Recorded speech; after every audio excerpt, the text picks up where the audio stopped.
Master Advincula Seminar. The Cinco Teros are 5 cuts. This is the national sport of the Philippines. Okay? Just like karate is the national sport for Okinawa, judo is for Japan and all that. So they're all martial arts in the Philippines. This is it, Eskrima, Arnez, or Kata, traditional. And then, so each style teaches a different emphasis on techniques.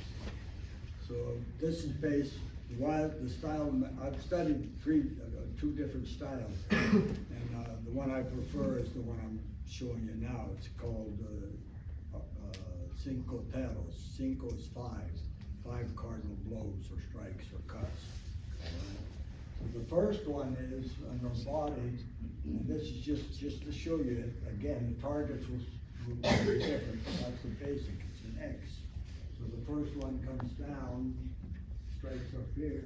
1, 2, 3, 4, 5.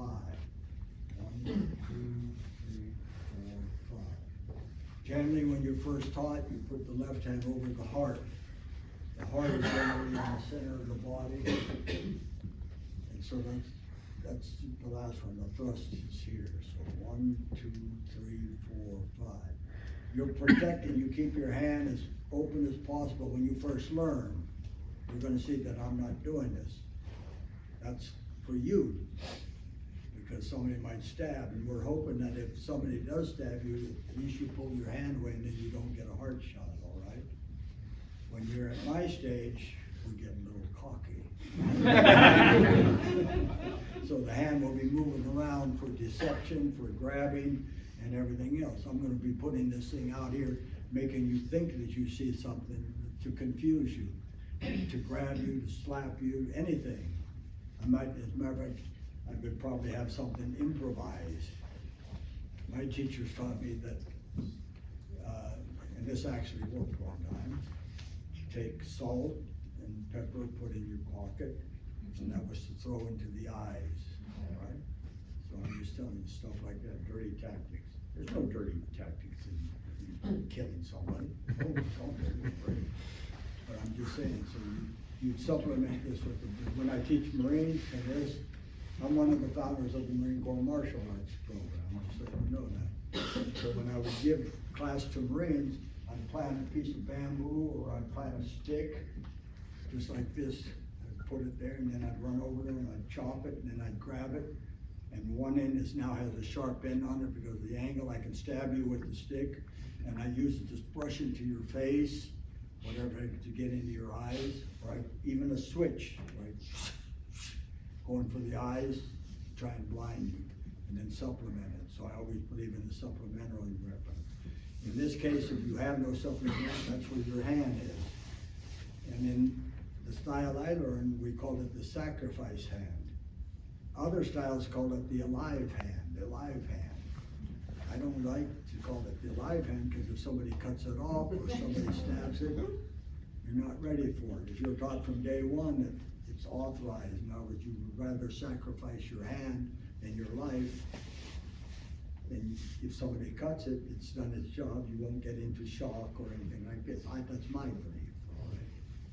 So I believe this is a sacrament. That does not mean you give it up. It means that I prefer you to cut the hand or anything like that. I will even grab your blade.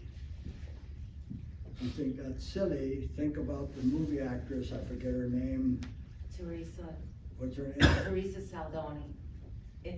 From the Commish. What other movie she played? The Commish. The Commish is one. What else?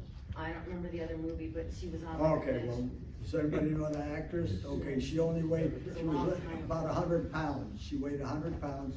She was in Hollywood. A stalker came up to her and attacked her. And she literally grabbed the blade of the knife. She ended up with a lot of cut, but she's alive. There was somebody, a delivery man on the second story of apartments above where she was being stabbed and assaulted. And he was delivering water, and he ran down and then he helped her. There was hundreds of people around, nobody helped her. Somebody up there, the waterman, ran down and saved her. She had a lot of cuts, but she was alive, and she literally caught the blade. So if you say you're teaching to catch the blade, what are you talking about? Remember, it's saving your life, but remember, in our case, we have a knife, so it's not gonna be long that he cut me because revenge is mine. So that's what I'm talking about. Don't forget to like and subscribe. And stay tuned for more.